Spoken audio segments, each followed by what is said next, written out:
يا أيها الذين آمنوا إذا قيل لكم تفسحوا في المجالس فافسحوا يفسح الله لكم وإذا قيل انشزوا فانشزوا يرفع الله الذين آمنوا منكم والذين أوتوا العلم درجات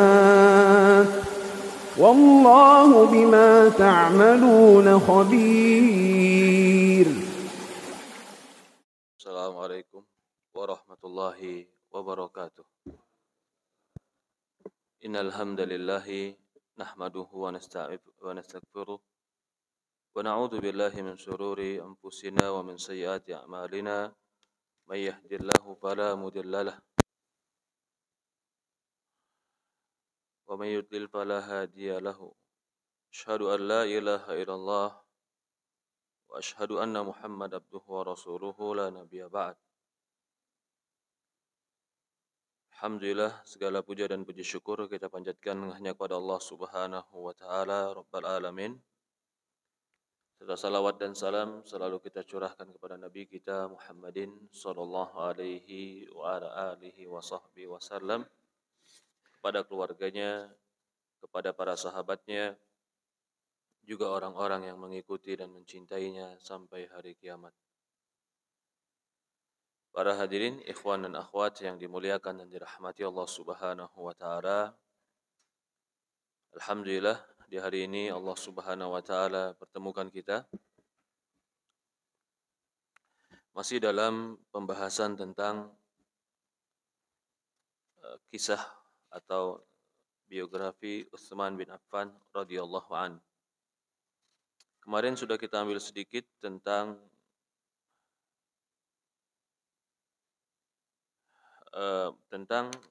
bagaimana terbunuhnya Utsman bin Affan radhiyallahu an. Ini pembunuhan Utsman bin Affan itu terjadi di sekitar tahun 300 atau 35 Hijriah. Ketika itu Utsman bin Affan radhiyallahu an berusia di sekitar 82 tahun.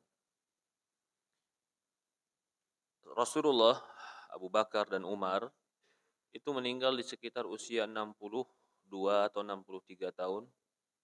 Adapun Utsman bin Affan radhiyallahu an ini meninggal di usia sekitar 82 tahun. Ada yang mengatakan 85, tapi yang jelas tahun-tahun di atas 80 usianya Utsman bin Affan radhiyallahu an. Ketika Utsman menjadi khalifah, sebagaimana sudah kita ceritakan sebelumnya, bahwasannya kekuasaan kaum muslimin sudah mulai tersebar. Bahkan sebagian daripada Irak, atau dulu dikatakan dengan Kufah dan Basrah. Kufah dan Basrah itu bagian Irak dan Iran. Sudah dikuasai oleh kaum muslimin, termasuk di dalamnya Persia. Kerajaan Persia sudah di bawah tangan kaum muslimin. Maka segala kerajaan dan kekuasaan Persia yang mungkin sebagiannya sekarang masuk ke dalam daerah Soviet itu sudah di bawah kekuasaan kaum muslimin. Juga di antaranya Syam. Syam ketika itu Utsman bin Affan radhiyallahu an mengutus Muawiyah bin Abi Sufyan untuk menguasai Syam.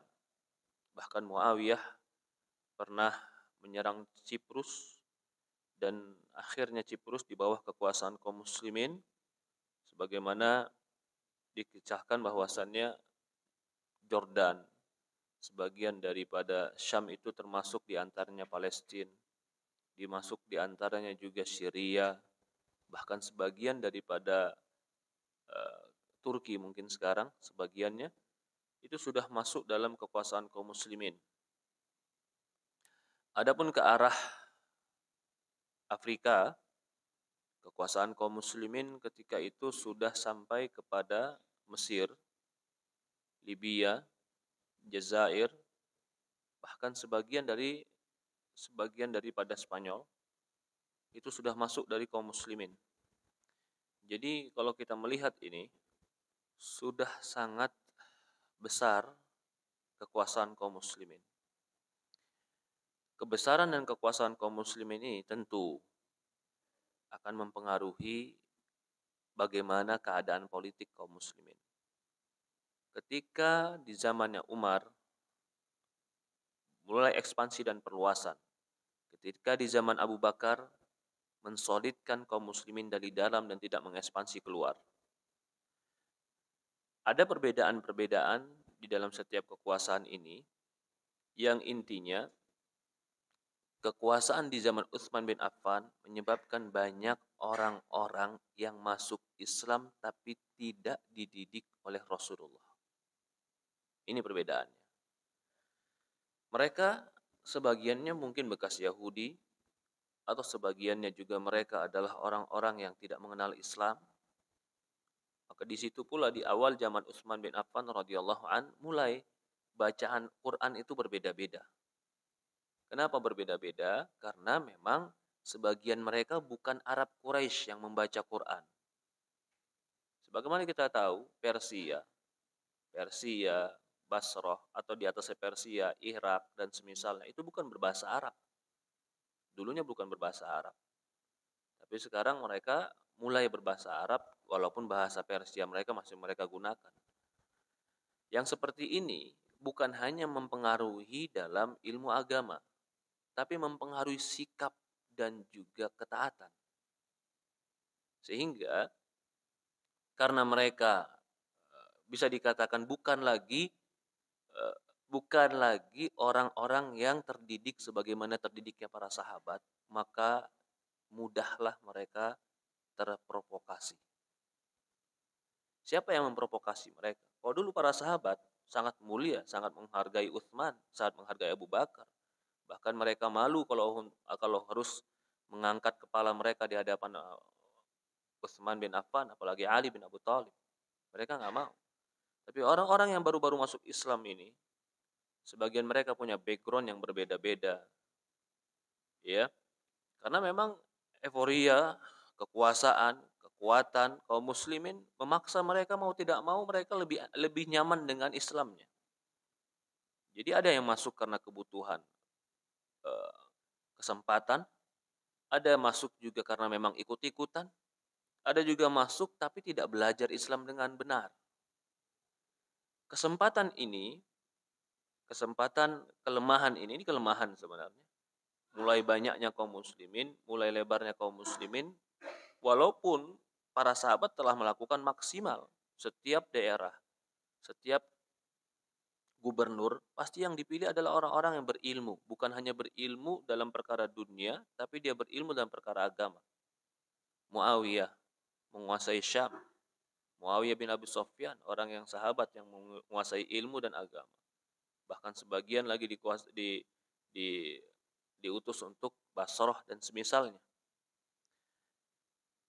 Kelemahan ini, ya, maka sebagian mengatakan dimanfaatkanlah oleh siapa? Abdullah bin Saba al-Yahud. Dia menjadi provokasi yang paling tinggi.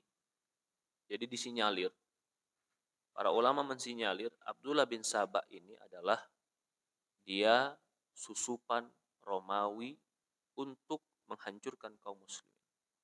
Siapa Abdullah bin Saba? Abdullah bin Saba ini mempunyai pengikut yang dikatakan Saba'iyun, orang-orang mujrimin, yang dia berusaha untuk mengangkat isu-isu politik. Ini selalu yang diangkat isu politik. Dia nggak mungkin bisa mengangkat isu agama. Karena kalau isu agama kaum muslimin sudah di atas keyakinan yang kokoh. Tapi yang mereka angkat adalah satu, isu politik. Abdullah bin Saba al-Yahud ini sebenarnya dia adalah orang Yaman. Pertama kali dia menyebarkan isu-isu politik ini di Yaman.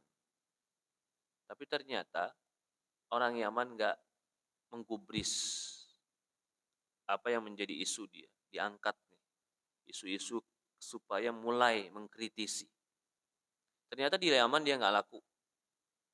Dia mau pergi ke Makkah dan Madinah, apalagi di sana banyak para sahabat yang memiliki keilmuan, yang memiliki pandangan tentang Utsman bin Affan, tentang khalifahan, dan mereka langsung dididik Rasulullah. Nggak bisa diberikan isu-isu seperti isu-isu Yahudi yang ingin memberikan kerusakan pada kaum muslimin. Maka itu dia pergi ke Basrah dan Kufah. Basrah dan Kufah itu tempat yang sekarang itu bisa dikatakan Irak dan Iran. Ya, dia pergi ke sana dan pergi juga dia sebagiannya ke Mesir, tapi sebelumnya dia pergi ke Basrah dan Kufah. Apa yang dia lakukan? Dia lakukan adalah dia seolah-olah kaum muslimin yang sangat mencintai keadilan dan sangat membenci kemungkaran. Dan ini isu seperti ini, isu yang akan membangkitkan semua hati, mengajak kepada keadilan dan mencegah kepada kemungkaran. Isu ini yang pertama kali dibawa oleh Abdullah bin Saba. Setiap kemungkaran di Kufah, di Basrah, dia seolah-olah mengingkarinya. Bahkan sebagian ulama mengatakan, ya, Abdullah bin Saba ini tidak mungkin dia memiliki harta, kekuatan dan pasukan, pasti ada yang membiayai dan mendanai. Karena setelah itu nanti, setelah orang memberikan kepercayaan kepada dia dengan ucapan-ucapan dia mengingkari kemungkaran, seolah-olah mengingkari kemungkaran, sampai akhirnya dia membuat isu-isu bohong yang menanamkan kebencian kaum muslimin untuk mengingkari khalifahnya Utsman bin Affan. Sebagaimana kita kisahkan kemarin, di antara kejadiannya adalah sebagian yang disebutkan oleh Imam Suyuti dalam Tarikh Khulafa, sebagian orang Mesir yang menganggap Utsman bin Affan memilih orang yang salah untuk menjadi gubernur Mesir.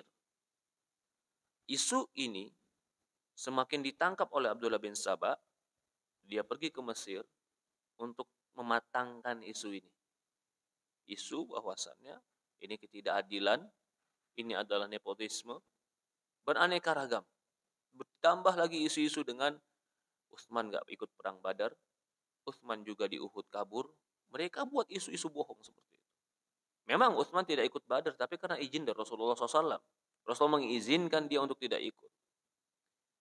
Adapun dikatakan Utsman di perang Uhud dia lari, maka jawabannya, ya, ketika perang Uhud tidak ada yang lari kecuali setelah didengar Rasulullah SAW meninggal. Kan perang Uhud isunya Rasulullah meninggal. Padahal Rasulullah SAW cuma luka wajahnya dan patah giginya. Dan dia naik ke gunung Uhud untuk mencari ketinggian. Ketika itu para sahabat kan merasa tidak ada pemimpin. Apa yang mereka lakukan? Mereka mundur ke kota Madinah dari Uhud. Untuk apa? Menjaga anak dan istri. Agar mereka tidak masuk ke kota Madinah. Mundurnya sebagian sahabat ini digoreng lagi sama mereka. Tuh, Utsman sebenarnya pengkhianat. Di perang Uhud dia mundur. Di perang Badar dia nggak ikut. Disebutkan isu-isu yang terus menambah kebencian kepada Utsman bin Affan. Dan ketika itu, ya, Utsman bin Affan radhiyallahu an, dia masih seperti khalifahan umumnya, sebagaimana Umar, masih penuh dengan dia hidup di Madinah dengan apa yang dihadapi di Madinah. Tetapi isu-isu di Basrah, isu di Kufah, isu di Syam, kalau di Syam tidak terlalu besar isunya, karena di situ ada Muawiyah. Muawiyah dengan Utsman bin Affan ini masih satu nenek moyang. Maka dikatakan Bani Umayyah. Dia Bani Umayyah. Dari sini juga nanti akan menjadi sebuah dasar mengapa Muawiyah selalu meminta dengan keras siapa pembunuhnya Utsman bin Affan. Karena mereka menganggap ini adalah satu, karena Quraisy itu dua. Satu adalah Bani Hashim, itulah Rasulullah SAW dan keturunannya. Ada Bani Umayyah, ini pun sebenarnya masih keturunan Ismail. Tapi dua kabilah ini, dua suku ini di Mekah, memang dua-duanya memiliki kehormatan yang tinggi. Jadi Utsman dari Bani Umayyah, dan dia termasuk dari Quraisy, dan Muawiyah termasuk dari Bani Umayyah. Rasulullah SAW, dan dua-duanya masih Quraisy. Rasulullah SAW juga termasuk Quraisy.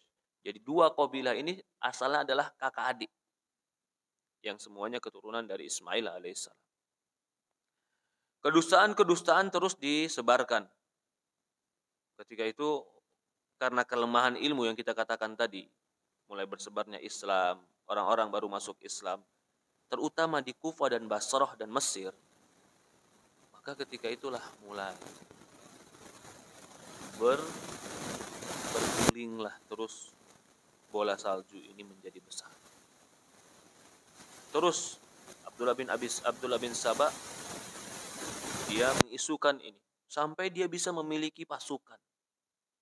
Abdullah bin Sabah. Maka itu kata para ulama, tidaklah di sebuah peperangan antara Muslim dan Romawi kecuali Abdullah bin Sabah hadir. Tidaklah Abdullah bin Sabah menjadi memiliki harta dan pasukan yang banyak kecuali setelah dia pergi ke Basrah dan Kufah. Waktu di Yaman dia nggak punya. Maka disinyalir di sini adalah Abdullah bin Sabah Yahudi ini, dia susupan dari sebagian bangsa Romawi. Walaupun dia bukan langsung dari bangsa Romawi, tapi dia adalah orang-orang yang disusupkan untuk memberikan isu-isu jelek di tengah kaum muslimin. Pada tahun 32 Hijriah sudah mulai ada beberapa orang yang ingin menantang Utsman bin Affan radhiyallahu anhu. Maka Utsman bin Affan menegaskan tentang tidak bolehnya terjadi itu. Kemudian pada tahun 35 Hijriah, ya, 35 Hijriah mulai. Inilah tahun di mana Utsman bin Affan radhiyallahu an dibunuh. Dikatakan dalam sebuah riwayat, Abdullah bin Sabah mewasiatkan pada pengikutnya, ya, yang tersebar di bilad kaum muslimin. Jadi ketika itu sudah tersebar, tapi memang kebanyakannya di Basrah, Kufah, dan Mesir. Kebanyakan. Agar mereka bergerak. Sudah mulai kekuatan bergerak. Bergerak kemana? Mereka bergerak, pertama isu yang mereka angkat adalah kemungkaran para pemimpin. Yang mereka ingin menentukan siapa harusnya menjadi pemimpin. Selalu menampakkan amar ma'ruf nahi mungkar. Dan dia gunakan ini sebagai alat untuk mencari perhatian kaum muslimin. Maka dia utus pasukan-pasukan atau dia utus delegasi-delegasi dia di setiap daerah untuk mengisukan ini. Ya, influencer lah zaman sekarang. Udah digunakan ya oleh Abdullah bin Sabah. Dia pergikan ke Mesir, dia bawa ke Kufah, dia bawa ke Basrah, dia biayai. Maka itu pertanyakan juga, biaya dari mana dia? Sampai ya mereka bisa membuat sebuah kesepakatan. Apa itu kesepakatan? Jadi kalau ditanya sekali sebelum ada kesepakatan ini, apa sih isu yang mereka angkat tadi? Isunya pertama nepotisme. Isunya adalah yang diangkat hanya keluarga Utsman. Isunya adalah Utsman mulai tamak dengan kekuasaan. Padahal Utsman nggak seperti itu. Isu yang berikutnya adalah masalah-masalah lalu. Utsman nggak ikut perang. Utsman nggak ikut Badar. Utsman nggak ikut Uhud. Utsman disebutkan cerita-cerita bohong tentang Utsman bin Affan. Lah, yang bisa menerima cerita ini siapa? Tentu orang yang tidak hidup di zaman Rasulullah dan nggak melihat bagaimana Utsman di hadapan Rasulullah. Kalau di zaman para sahabat, maka di Mekah dan Madinah, isu ini nggak laku. Karena mereka langsung lihat bagaimana Utsman bin Affan radhiyallahu an di hadapan Rasulullah SAW. Maka ketika pembunuhan Utsman bin Affan, itu nggak ada orang Mekah dan nggak ada orang Madinah yang ikut mengepung rumah Utsman bin Affan radhiyallahu an. Bahkan dikatakan, ya, dia berusaha mengoyak kesatuan kaum muslimin dengan khalifah. Isunya adalah melawan kezaliman. Yang dimaksud adalah pemimpin. Inilah cikal bakal kehancuran. kehancuran daripada perpecahan kaum muslimin. Kemudian Abdullah bin Saba dia pergi ke Syam. Dia ingin merusak juga di Syam. Kan tapi di Syam dia nggak berhasil. Karena di Syam ada Muawiyah bin Abi Sufyan yang kita katakan tadi. Itu adalah masih kerabat dari Utsman bin Affan. Dan Muawiyah bin Abi Sufyan sahabat. Gak mungkin sahabat radhiyallahu an bisa dibodohi atau diceritakan bohong dengan cerita-cerita yang mereka sendiri. Abdullah bin Saba sendiri gak hadir ketika itu. Gak ada di zaman Rasulullah SAW. Karena dia munafik. Ya. Maka dia pergi ke Basrah. Ketika itu di Basrah ada wali kotanya atau mungkin pemimpin dan gubernurnya adalah Abdullah bin Amir bin Quraish. Dia orang pemimpin yang adil, yang saleh. Ketika Abdullah bin Saba masuk ke dalam Basrah, lalu dia melihat ternyata ada kesempatan yang dia lihat dari karakteristik orang-orang Basrah, yaitu mudah dipengaruhi. Maka ketika itu dia mendatangi yang namanya Hakim bin Jabalah. Hakim bin Jabalah ini salah satu orang yang di Basrah. Ya, dia bukan pemimpin, tapi dia punya pengaruh di situ. Disampaikan kepada atau balagha Abdullah bin Umar, anna Abdul Amir, anna rajulan ghariban nazala fil Hakim. Ada orang, disampaikan ini, cerita ini kepada Abdullah bin Amir, ada orang asing, maksudnya Abdullah bin Saba, mampir ke rumah Hakim bin Jabalah. Hakim bin Jabalah ini pencuri, perampok. Dan dia punya kelompok perampok begitu. Maka ketika kembali, sebagian Basrah juga ketika itu banyak Yahudi ya. Basrah banyak Yahudi, diantaranya orang-orang Irak. Banyak yang dari Syam dan sekitarnya itu pergi ke Irak. Maka Hakim dia datang untuk merusak negeri Faris. Yughiru alal ardi ahli dhimmah.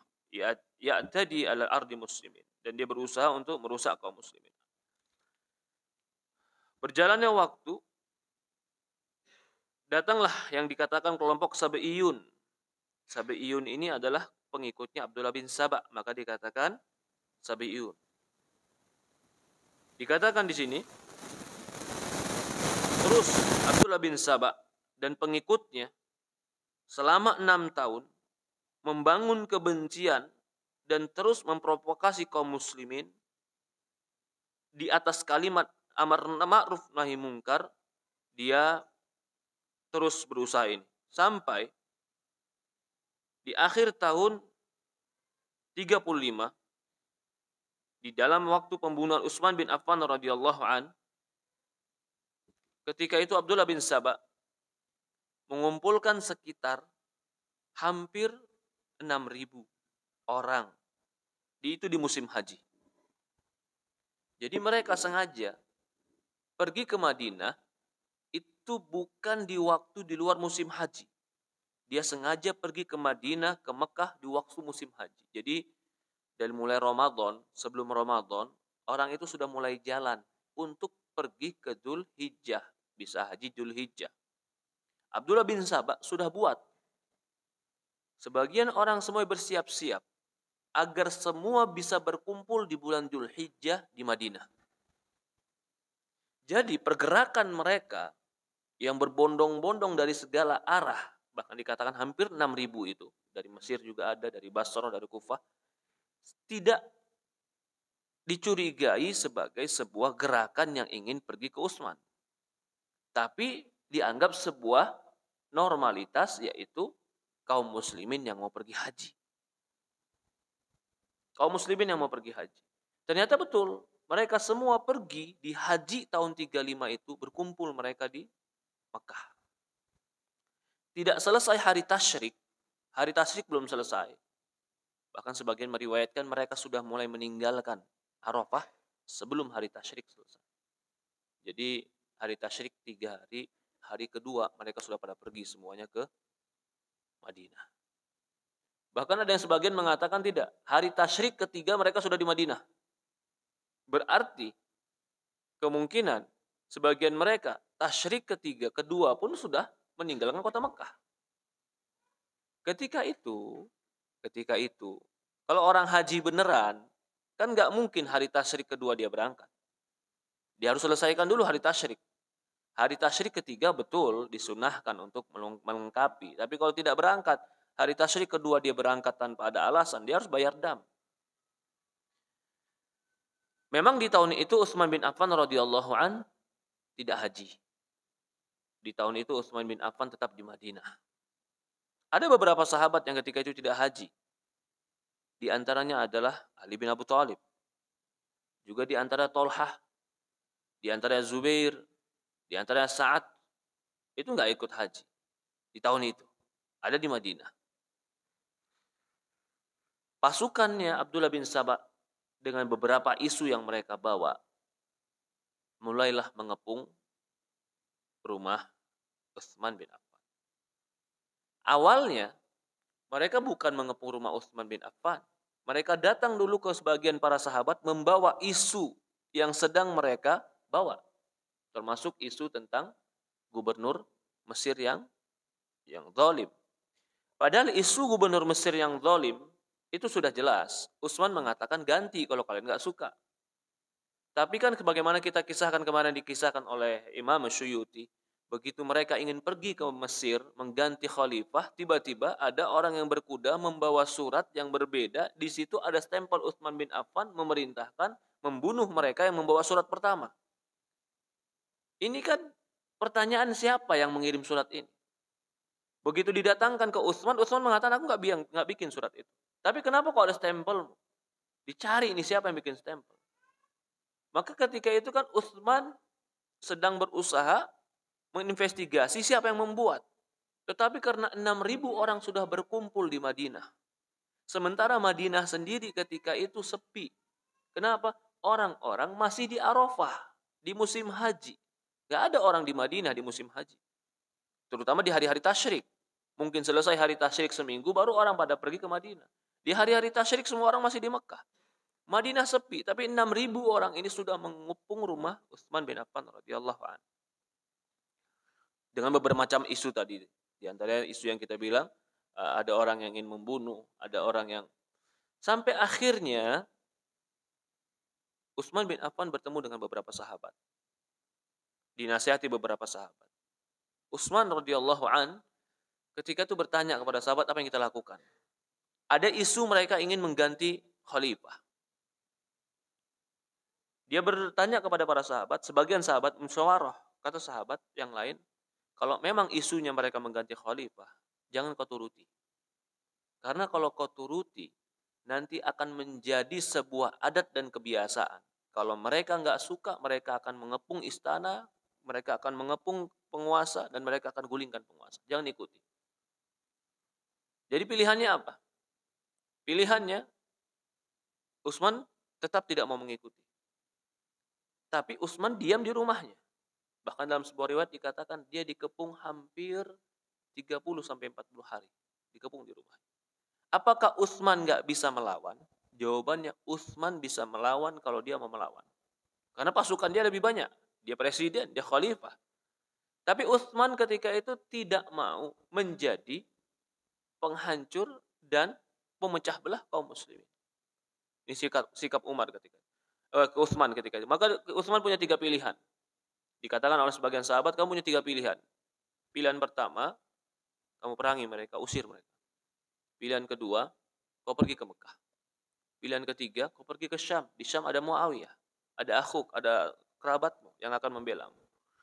Kata Utsman bin Affan, kalau aku perangi mereka, aku khawatir dengan hadis Rasulullah SAW yang hadis itu melarang memecah belah kaum muslimin.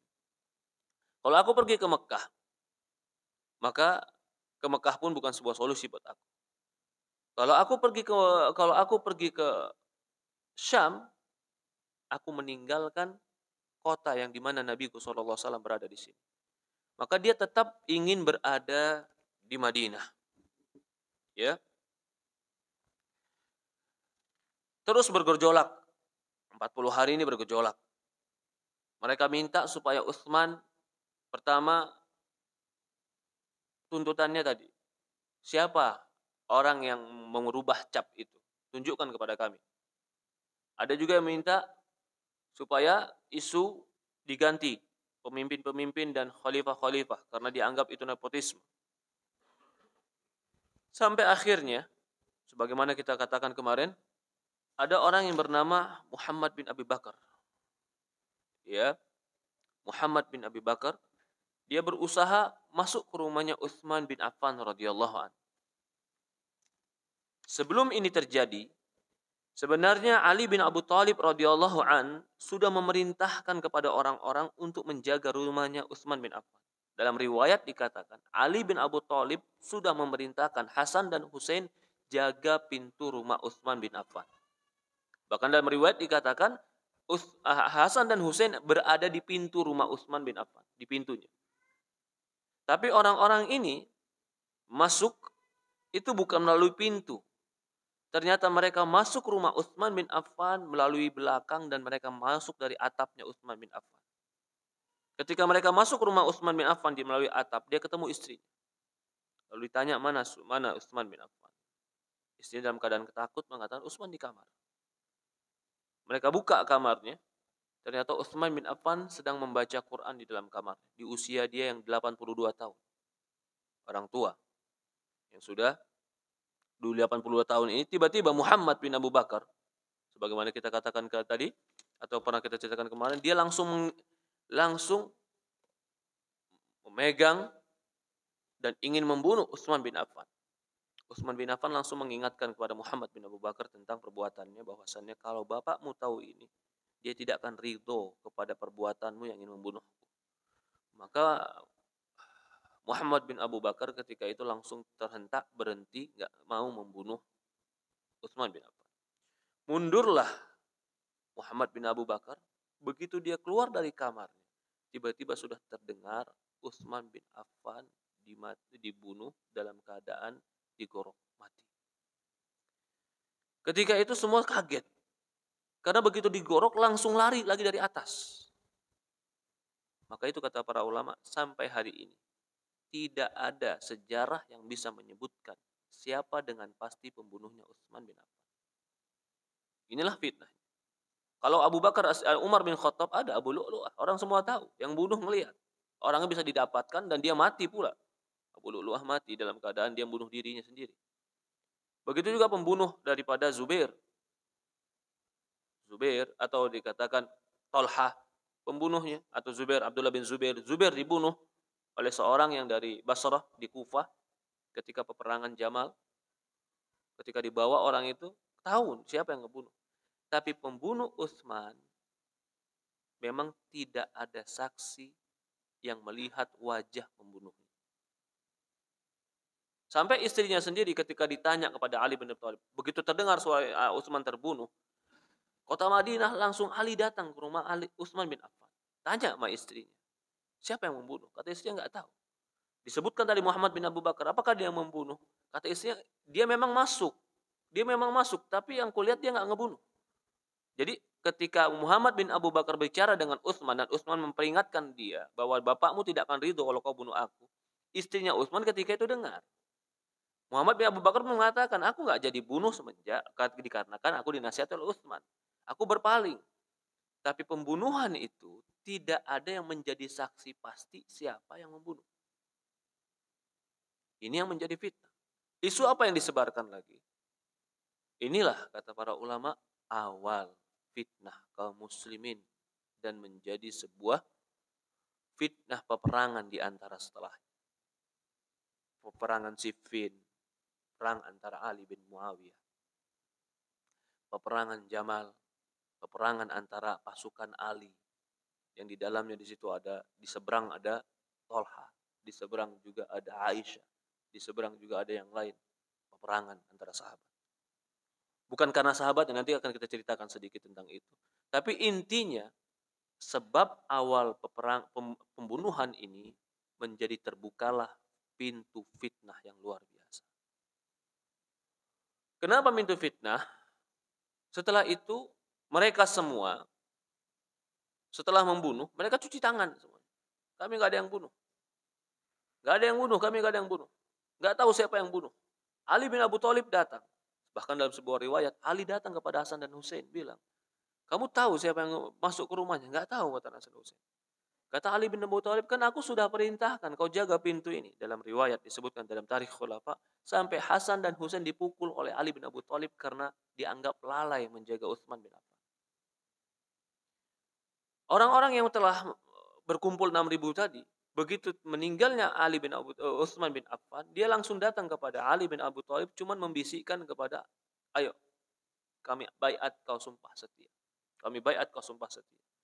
Dalam keadaan jenazah Utsman belum sempat diuruskan. Ali marah kepada mereka. Ini bukan urusan kalian. Maksudnya kenapa? Ini urusannya ini urusannya Quraisy, ini urusannya orang-orang Dzul Aqal. Maksudnya para sahabat. Para sahabat masih banyak. Ini anak-anak muda yang baru-baru masuk Islam dari Basrah, dari Kufah, yang belum banyak belajar agama Islam, tiba-tiba meninggal Utsman, dia langsung membaiat Ali bin Abu Thalib. Ini bukan urusan kalian. Walaupun mereka minta Utsman, tapi Ali bin Abu Thalib menjadi khalifah. Kata Ali, bukan urusan kalian. Ini urusannya orang-orang yang para sahabat Dzul Aqal. Masih banyak para sahabat ketika itu yang hidup, yang hadir ketika itu. Maka pembunuhan ini betul-betul menjadi sebuah keterpukulan bagi kaum muslimin. Sampai sebagian sahabat di antara Tolha, Zubair itu pergi ke Mekah, tidak mau lagi di Madinah karena pembunuhan ini.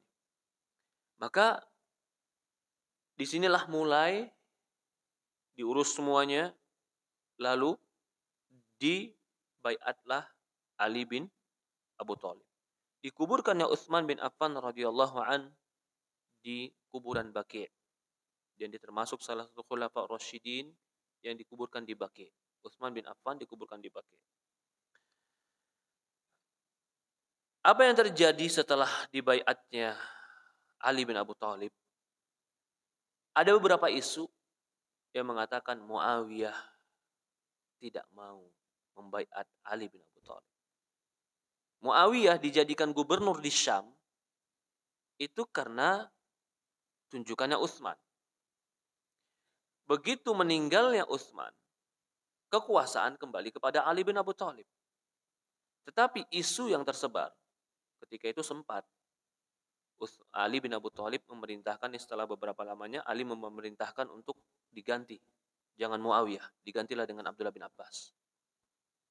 Ketika itu Abdullah bin Abbas mengatakan, enggak, aku enggak mau. Karena keadaan masih enggak baik, politik belum mendingin, bahkan kalau diganti begitu saja Muawiyah bisa menjadi sebuah fitnah. Kenapa?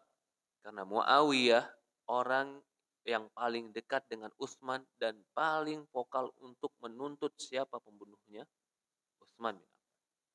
Dan bukan hanya Muawiyah, Tolha, Zubair, Aisyah, ini juga orang-orang yang merasa bahwasannya pembunuh Utsman bin Affan itu harus dibunuh. Siapapun dia. Bahkan dalam sebuah riwayat, Umar bin Khattab pernah mengatakan, kalau ada satu desa ini membunuh satu orang, dan mereka bersepakat untuk membunuh satu orang, aku akan kisos satu desa ini. Jadi kalau ada satu orang meninggal dalam Islam, ternyata keroyokan 5 orang, dan gak jelas siapa yang bunuh. Umar bin Khattab pernah berfatwa, 5-5-nya dibunuh. Yang penting 5-5 ini punya andil di situ. 5-5-nya dibunuh. Itu pendapat Umar bin Khattab. Nah, ini masalah Utsman bin Affan. Secara orang tertentu personilnya belum tahu siapa orang. Tapi kelompoknya jelas, Sab'iyun.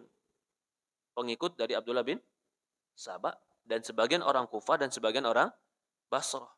Maka ini nanti akan ada perang Siffin. Yang kita dengar nanti perang Siffin. Perang Siffin itu perang apa? Perang pasukan Ali bin Abu Thalib untuk menegaskan kepada Syam dan Muawiyah, Ali lah khalifah. Itu perang Siffin. Maka perang Siffin ini kita sebagian ulama tidak mau menceritakan dengan rinci apa sebab perang Siffin dan apa yang terjadi di perang Siffin karena khawatir kita akan mencela sahabat yang lain. Di Siffin itu ada sahabat Muawiyah di Syam. Muawiyah penuh keutamaan. Dia juga iparnya Rasulullah SAW. Ali bin Abu Thalib menantunya Rasulullah SAW. Yang kita ingin tegaskan cuma sedahsyat itulah fitnah di zaman itu. Mereka sama-sama tidak mengkafirkan, tidak. Nggak ada. Muawiyah tidak mengkafirkan. Ali bin Abu Thalib juga tidak mengkafirkan. Cuma Ali bin Abu Thalib menganggap bahwasannya ini harus diselesaikan. Muawiyah sebenarnya bukan tidak mau menyelesaikan. Cuman dia ingin secepatnya dicari siapa pembunuh Utsman bin Affan. Karena komunikasi ini, akhirnya komunikasi yang berkurang ini, terjadilah perang Siffin. Ketika terjadi perang Siffin, seorang sahabat meninggal, Ammar bin Yasir meninggal. Padahal di dalam hadis Rasulullah SAW mengatakan, Ammar bin Yasir akan dibunuh oleh orang-orang yang bugot. Bahkan di dalam peperangan itu, Ali bin Abu Thalib mengatakan, carilah dalam jenazah-jenazah mereka seorang laki-laki yang di tangannya ada payudara wanita. Seperti payudara wanita tapi di tangan. Aku yakin pasti ada di pasukan mereka. Karena pertama buktinya apa? Ammar bin Yasir meninggal di situ. Yang kedua Rasul mengabarkan bahwasan di pasukan mereka akan ada orang laki-laki yang tangannya seperti payudara. Dicari semua jenazah itu. Ternyata betul ada seorang jenazah laki-laki yang tangannya seperti tumbuh payudara wanita. Kata Ali bin Abu Thalib, ini sudah dikabarkan oleh Rasulullah SAW. Itu perang Siffin. Akhirnya Muawiyah kembali kepada kekuasaan Ali bin Abu Thalib. Dan Ali bin Abu Thalib membiarkan dia menjadi tetap pemimpin gubernur di Syam. Tuntutan dia tetap akan dilakukan oleh Ali bin Abu Thalib. Sama seperti tuntutan mereka ketika minta Utsman bin Affan menyegerakan siapa yang membuat surat dan menyempel surat di gubernur Mesir itu. Tetapi kan ini tidak secepat dan tidak semudah itu. Apakah langsung semuanya orang Kufah diperserangi, dibunuh? Sementara nggak semua ikut. Ada anak kecil, ada perempuan, nggak semua ikut juga dalam peperangan, dalam pengepungan itu. Memang ada 6.000 orang. Apakah orang Kufah cuma 6.000 orang? Maka di haji berikutnya, Aisyah, Tolha, juga diantaranya Zubair bin Awam, itu pergi hampir bersama 500 sahabat juga. Dan beberapa ribu kaum muslimin juga pergi ke Kufah. Kufah dan Basrah dianggap sebagai lumbung pembunuhnya Utsman bin Affan. Ali ketika itu masih di Madinah. Kata Ali, ngapain mereka ke Kufah, Basrah? Ingin mencari pembunuh Utsman bin Affan. Iya, memang kita cari pembunuh Utsman bin Affan. Tapi Ali menganggap jangan setiap orang dan kelompok yang merasa terzolimi, dia menghakimi kelompok lain. Kan ada pemerintah di sini. Maksudnya siapa? Ali bin Abu Thalib. Maka Ali bin Abu Thalib minta isu juga mereka akan menyerang, mereka akan membunuh orang Kufah, mereka akan mengepung Kufah. Padahal di dalamnya ada siapa? Aisyah dan yang lain. Ali menganggap isu ini akan memecah belah kaum muslimin. Padahal dari sisi Aisyah dan yang lain, mereka nggak ingin menyerang. Karena mereka itu habis haji. Habis haji, tidak ingin berperang. Karena mereka nggak bawa perlengkapan perang. Mereka cuma pengen datang ke Kufah.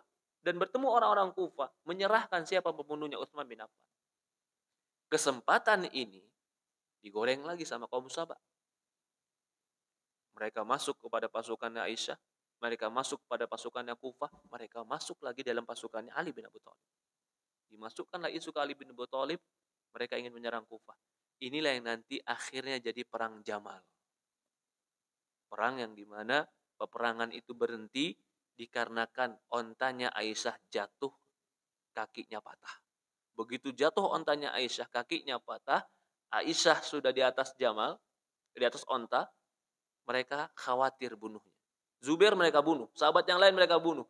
Begitu Aisyah jatuh ontanya, begitu mereka mau bunuh, berhenti mereka. Siapa mau bunuh? Mereka bingung. Kalau dibunuh, ini umatil muslimin. Enggak dibunuh, ini sedang perang. Disitulah berhenti perang. Ali bin Abu Thalib ketika itu dari Madinah sudah mulai mengarah ke Kufah.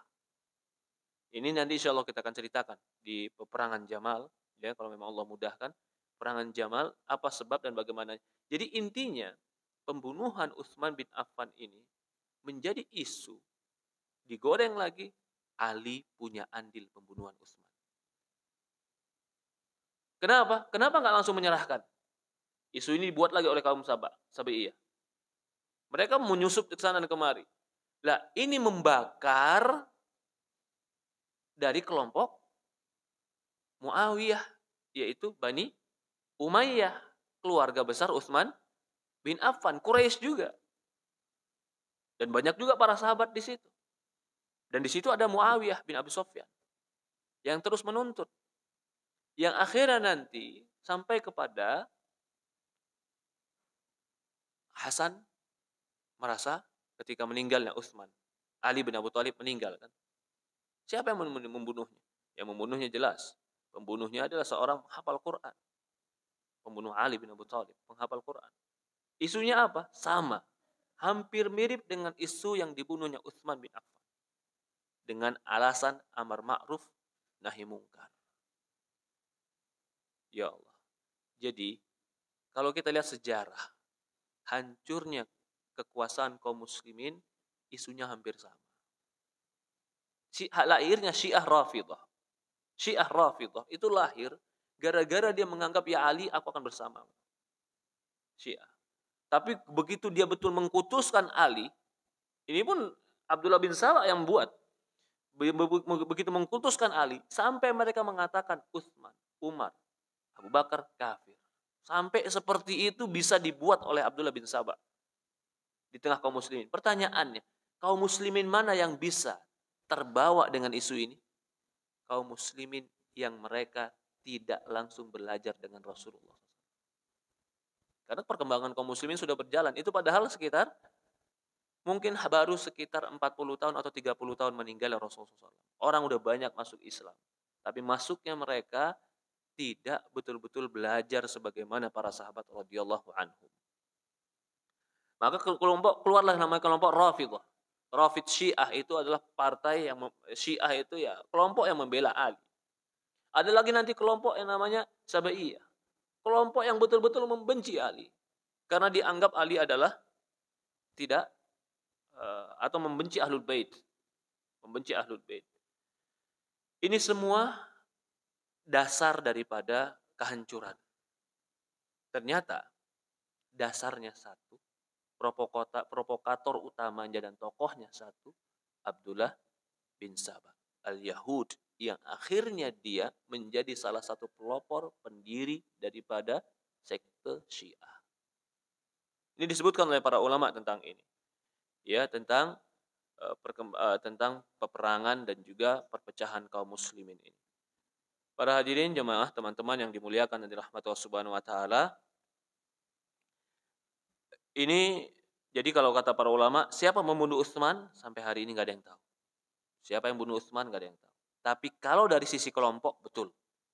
Dari Kufah dan Basrah, sebagian mereka juga dari Mesir. Siapa yang mengumpulkan mereka? Yang mengumpulkan mereka adalah sebagiannya diisukan oleh kelompok-kelompok daripada Abdullah bin Sabah yang dia termasuk orang Yahudi.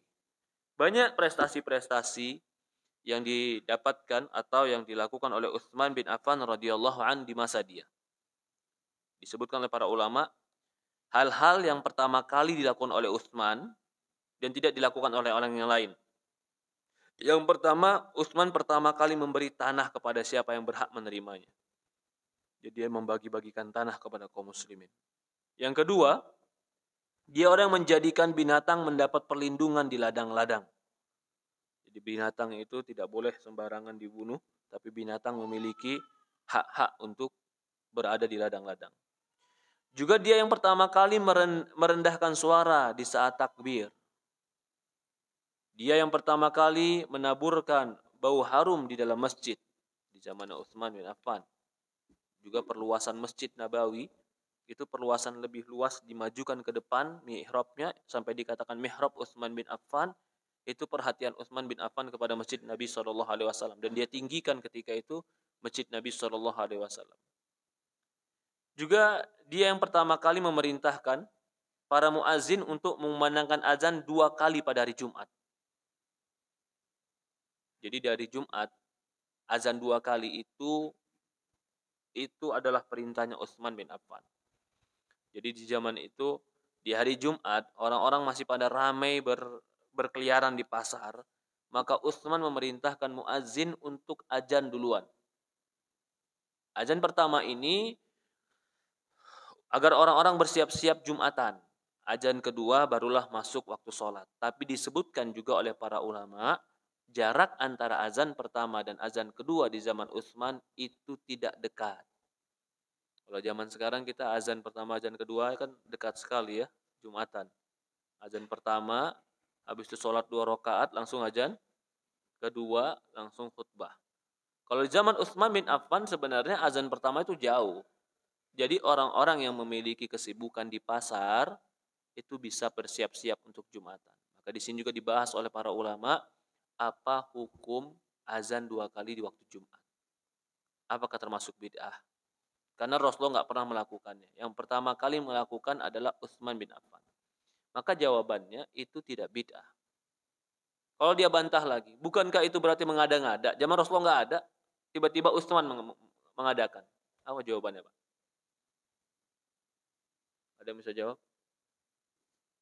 Zaman Rasulullah ada nggak? Nggak ada. Adanya zaman siapa? Utsman. Abu Bakar nggak ada. Umar nggak ada. Kalau gitu, bid'ah. Boleh nggak? Inilah bid'ah hasanah. Benar apa salah? Benar apa salah, Pak? Kita bilang ini bukan bid'ah. Ini sunnah. Loh kenapa sunnah? Alaikum bisunnati. Dalam masjid karena khawatir yang menimpa Umar juga akan menimpa dirinya. Demikian yang disebutkan oleh Imam oleh Al-Askari.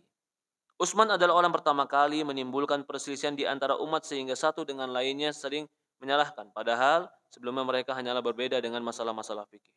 Utsman, saya katakan bahwa ada beberapa hal yang pertama kali dilakukan oleh Utsman. Dialah orang yang pertama kali melakukan hijrah dari Mekah ke Madinah, atau dia ketika itu hijrah dari Mekah ke Ethiopia, dan salah satu orang yang membawa keluarganya hijrah itu adalah Utsman bin Affan radhiyallahu. Dia yang pertama kali menyatukan Al-Quran dalam satu bacaan. Ini juga perbuatan Utsman. Jadi sampai ketika menyatukan Quran itu, orang semua menganggap bacaannya benar. Banyak orang baru masuk Islam bingung, mana nih bacaan yang benar. Kalau para sahabat tahu, karena dia langsung dengar dari Rasulullah SAW. Makanya Utsman ketika itu minta kepada Hafsah lembaran-lembaran Quran yang pernah dikumpulkan di zaman Abu Bakar dan di zaman Umar. Jadi zaman Abu Bakar dan Umar pernah lembaran-lembaran itu ditugaskan untuk dikumpulkan. Menjadilah sebuah lembaran, dikumpulkan di rumah Hafsah. Maka Utsman waktu itu minta sama Hafsah, ya Hafsah mana lembaran itu? Jadi Quran baru menjadi betul-betul dikumpulkan menjadi sebuah susunan surat, susunan ayat, susunan yang mana yang paling dulu, paling belakangan, itu hampir 20 tahun penyusunan. Hampir 20 tahun penyusunan. Karena di zaman Utsman tahun 30 Hijriah itu baru terkumpul semuanya.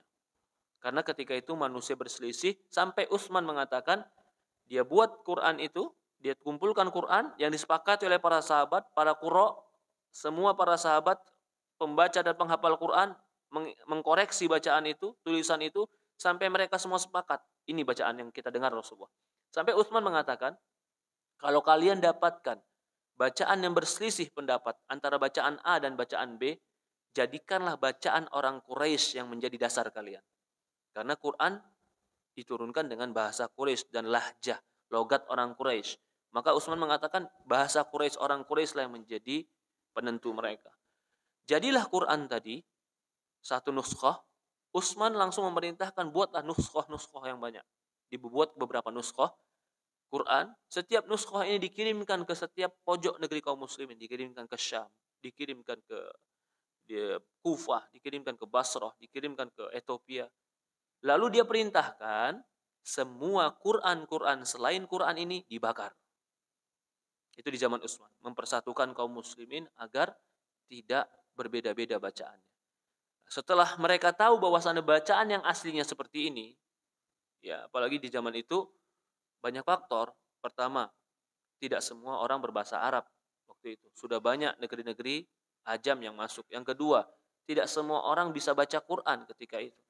Ya orang bukan Arab nggak bisa baca. Maka berkembangnya zaman lagi akhirnya ditambah titik. Dulu tulisan awal itu nggak ada titik. Nggak ada titik, nggak ada harokat dulu. Kita ada titik, ada harokatnya mah terbata-bata ya Pak.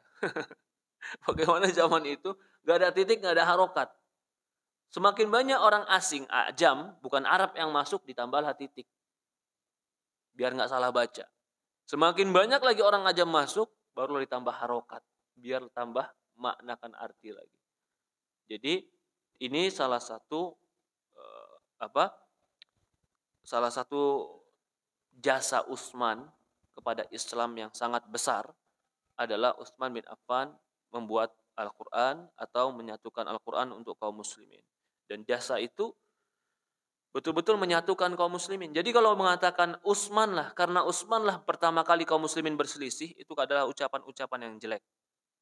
Ya, ucapan-ucapan yang jelek. Karena kalau kita membaca lebih dalam lagi dalam sejarah-sejarah yang lain, ya mungkin saja akhirnya ada yang mungkin mulai memojokkan atau mengucapkan sesuatu dengan Utsman dengan ucapan-ucapan yang mungkin menyindir, itu nggak pantas. Akidah kita, akidah Ahlussunnah wal Jamaah adalah kita tetap mendoakan. Apalagi Utsman bin Affan, Rasul mengatakan Utsman fil jannah, Utsman di surga. Ali bin Abu Thalib di surga. Tidak boleh lisan kita, Muawiyah juga, hargai Muawiyah sebagai sahabat Rasulullah SAW.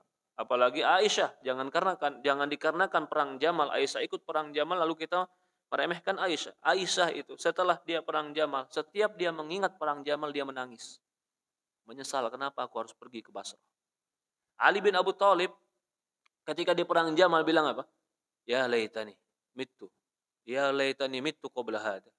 Seandainya aku mati ya sebelum ini. Dia enggak mau dia melihat para sahabat meninggal. Ya laitani mittu qabla hada. Kalau seandainya aku bisa mati sebelum hari ini, kata Ali bin Abu Thalib. Jadi kejadian-kejadian itu sama sekali mereka sebenarnya tidak menginginkan. Tapi panasnya suasana, provokasi orang-orang, akhirnya itu terjadi. Maksudnya adalah, apa yang harus kita sikapi? Sikap kita tetap harus bersih hati kita dari para sahabat. Itu penting. Siapapun sahabatnya, bersihkan hati kita. Karena Allah mengatakan dalam Al-Quran, apa kata Allah dalam Al-Quran? Muhajir wa ansar walladzina tabauhum bi ihsan radhiyallahu lil fuqara'il muhajirin alladzina ukhriju min diyarihim wa amwalihim yabtaguna fadlan min Allahi wa ridwana wa yansuruna Allah wa rasulahu ulaika humus shadiqun walladzina tabawwa'u ad-dara wal imana min qablihim yuhibbuna man hajara ilaihim wa la yajiduna fi sudurihim hajah wa yu'thiruna 'ala anfusihim walau kana bihim khasasah.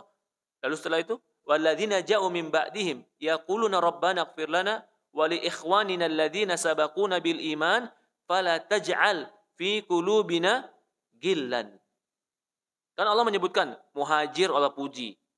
Mereka itu orang-orang yang membantu Allah dan Rasulnya. Orang Ansar Allah puji. Di dalam ayat ini, yu'thiruna 'ala anfusihim walau kana bihim khasasah.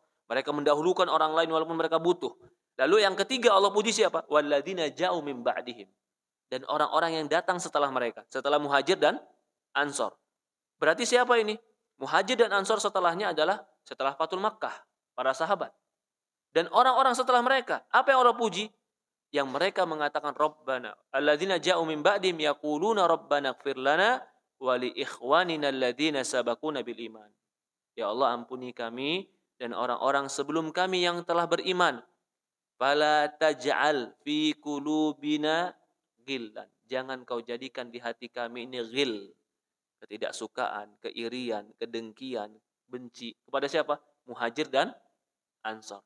Jadi hati-hati. Kita berbicara tentang sejarah, mungkin kita bercerita tentang ini, jangan sampai ada di pikiran kita ghil dengan salah satu orang sahabat. Semua sahabat radhiyallahu anhu.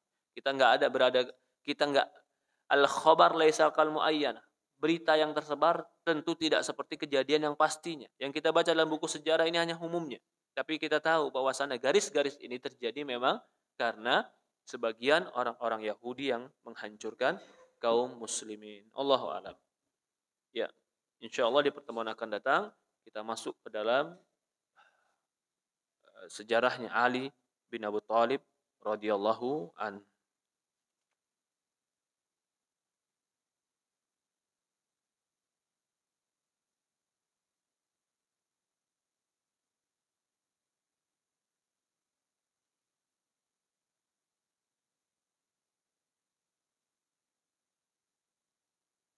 Dalam sebuah riwayat ya, saya sedikitkan cerita ini. Bagaimana orang Kufah itu sebenarnya, orang Basrah. Suatu hari Muawiyah pernah menulis surat kepada Utsman bin Affan. Lalu Muawiyah mengatakan Bismillahirrahmanirrahim kepada hamba Allah Utsman Amirul Mukminin dari Muawiyah bin Abi Sufyan. Amma ba'du, wahai Amirul Mukminin, sesungguhnya engkau telah mengutus kepadaku satu kaum yang mereka berbicara dengan lisan-lisan syaitan. Mayumliuna alaihim, yang syaitan itu mentalkinkan mereka. Wa ya'tunan nas, mereka mendatangi manusia. Mereka menganggap bahwasan itu Quran, padahal mereka membuat syubhat di tengah manusia. Wa laysa kullun nas ya'lamu ma yurid. Enggak semua orang tahu apa yang diinginkan orang-orang Kufah ini. Jadi maksudnya apa? Kayaknya orang Kufah ini bawa Quran, kayaknya orang Kufah ini bawa apa? Amar ma'ruf nahi mungkar, kata Muawiyah, padahal mereka ini inginkan syubhat, kata Muawiyah. Inna ma yuriduna firqah. Orang-orang ini sebenarnya ingin firqah, memecah belah kaum muslimin. Ternyata surat itu udah dikasih Muawiyah kepada Utsman. Kenapa Muawiyah tahu? Karena dia pernah orang-orang Kufah, Abdullah bin Sabah ini masuk ke Syam karena dekat. Ternyata dapati itu oleh Muawiyah. Allah musta'an. Ya, kita cukup sampai di sini, kurang lebih mohon maaf. Subhanakallahumma bihamdi asyhadu an la ilaha illallah asyhadu anna Muhammadar rasulullah. Assalamualaikum warahmatullahi wabarakatuh.